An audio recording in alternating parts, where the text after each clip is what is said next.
আচ্ছা, দেশে নাকি কোঠা সংস্কারের বিরুদ্ধে আন্দোলন শুরু হয়েছে। আন্দোলনে নাকি ছাত্রছাত্রীদের উপর গুলি চালানো হচ্ছে, তাদের মেরে ফেলা হচ্ছে শুনলাম। হ্যাঁ, ঠিকই শুনেছ। দেশে খুব খারাপ একটা অবস্থা। পুলিশের গুলিতে অনেকেই নিহত হয়েছে, এমনকি 4 বছরের একটা বাচ্চাও পুলিশের গুলি থেকে বাঁচতে পারেনি, জানো?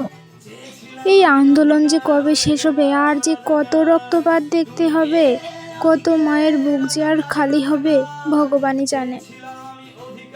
হ্যাঁ, কত মায়ের বুক যে খালি হয়েছে। ছাত্রছাত্রীরা তাদের সঠিক বিচার না হওয়া পর্যন্ত রাজপথ ছাড়বে না। তারা রাজপথেই থাকবে যতক্ষণ না বিচার হয়।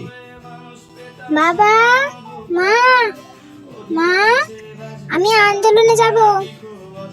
কেন, তুই আবার কোথায় যাবি? না, দরকার নেই, ওসব আন্দোলনে তোকে যেতে হবে না। তুই ঘরের ভিতর চুপ করে বসে থাক। আরে ছায়া, কি বলছো তুমি? রাজপথে নামবে না মানে? অবশ্যই রাজপথে নামবে। কিন্তু যদি আমার মেয়েটার কিছু হয়ে যায় তাহলে কি হবে? কেন ছায়া, কত মায়ের বুক খালি হয়েছে, আমাদের হলে সমস্যা কি? কিন্তু ও যাবে, ওর ভাই বোনদের রক্তের বিচার চাইতে যাবে। যা মা, তুই যা, তুই রাজপথে যা। রাজপথে গিয়ে সঠিক বিচার নিয়ে আয়, যা মা।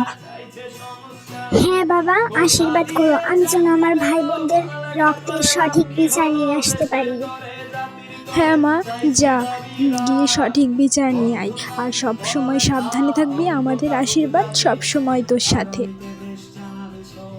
হ্যাঁ মা, অবশ্যই আমরা সঠিক বিচার নিয়েই তারপর ঘরে ফিরবো। আসি বাবা, আসি মা।